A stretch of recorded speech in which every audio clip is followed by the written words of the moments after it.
Live from sunny South Beach. It's First Things First, and today we are welcoming back, since we had him at the Indy 500, the great Tom Rinaldi. Not sweating at all, cool as a cucumber. Just feeling great. Tom, thanks for joining us, of course. Go ahead. Are you making fun of me with my Indy 500 pick? No, first of all, you want to know the perks of being the regulars versus being the guest? The guest is in the seat that gets the sun. That's right. That's not an accident. That's by design. And I hold you responsible. Savvy leadership. He's the leader of the show. He's responsible for all of it. That's correct. Speaking of leadership, you sat down with Pochettino, new men's national coach. What was your, don't give away everything, it's going to be on 8 o'clock tonight, but what was your major takeaway do you think people are going to have from your piece? So let's start with who he has coached at a club level. He has coached Messi. He has coached Mbappe. He has coached Neymar.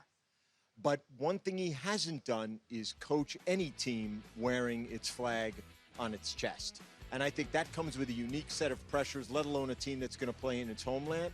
One of my favorite things that he shared, guys, was saying that he discovered that in the United States, we play a game in soccer. In the rest of the world, it's a fight in a sporting war.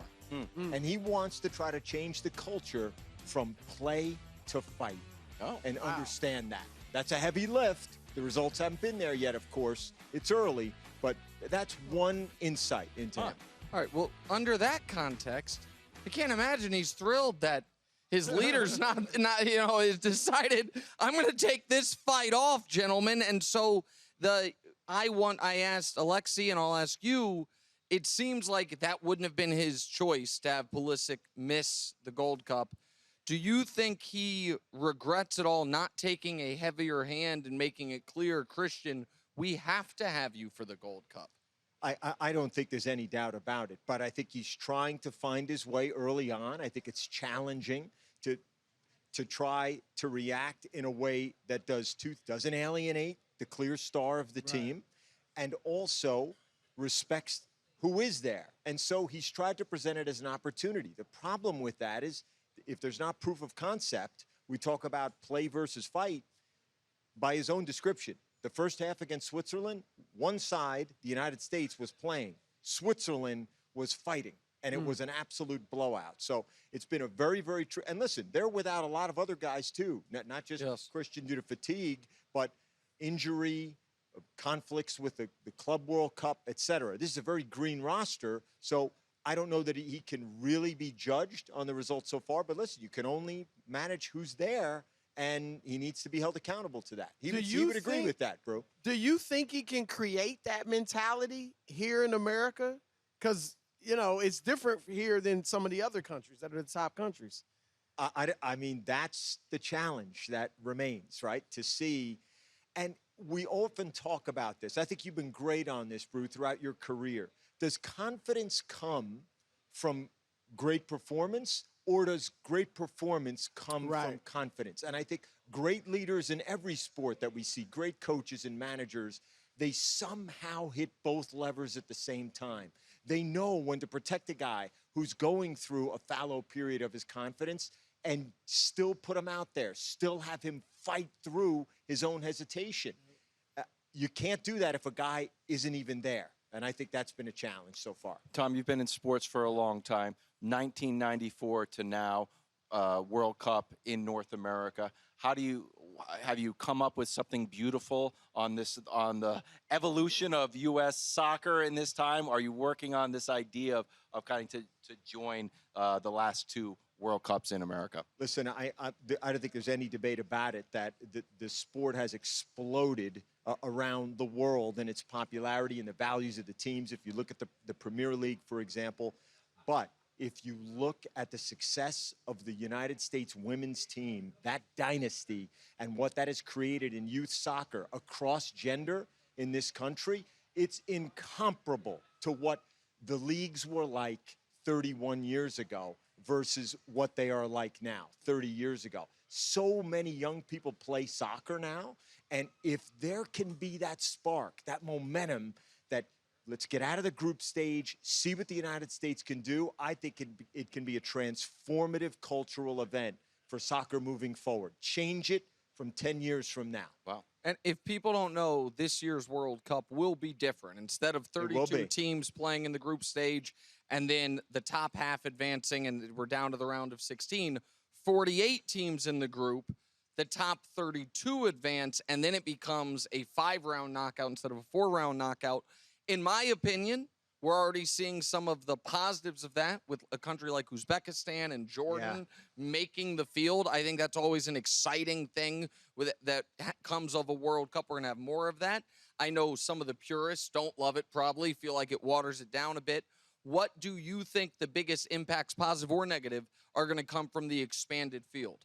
How many countries in the history of the World Cup have won it?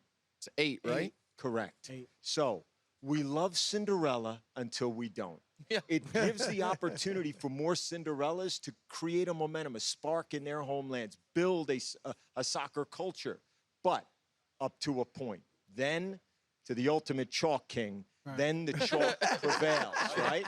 Okay? Like France. So, right. So in that regard, I think it's amazing that more countries are going to be given an opportunity. But when we get to the business end, when the knockouts happen, as amazing as Morocco was, we see what happens. The top teams with the best cultures and the best pedigrees tend to prevail in this event. Well, I was going to ask you, are there any individuals or even teams kind of like dark horse that you could see becoming household names, or is that not going to happen? No, I think that's the beauty of it. And I use Morocco as an example. Nobody could have foreseen Morocco reaching the semifinals of the World Cup. And in that, what that's done, not only for that country, that region of the world, but the hope it gives to every other soccer nation that there is a way, there is a path. If you come together at the right time, you can win matches in advance.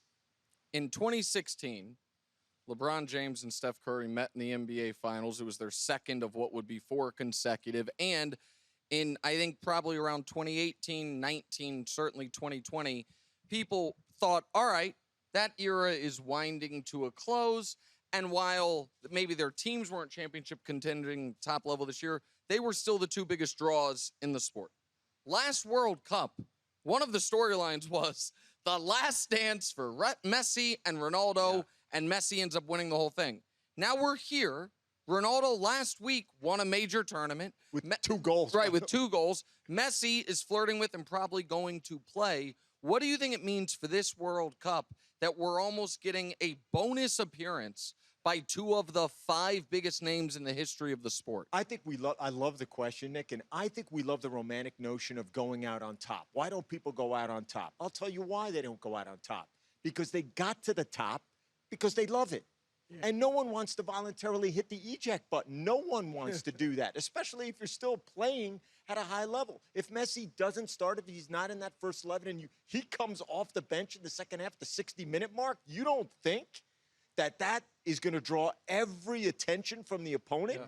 And Ronaldo's still proving what he's able to do. I think it's fantastic that they're both going to be in this tournament played on our home soil. Excellent. Thank you, as always, Tom. Your full interview with Pochettino tonight, 8 o'clock on Fox. Also, Shabuzi earlier, too, if you want to catch that. Yes. No question. We're going to get a couple of sets from Shabuzi. Oh, fired up. Thanks for watching. Subscribe here to get more from the show and to check out clips from other shows on FS1.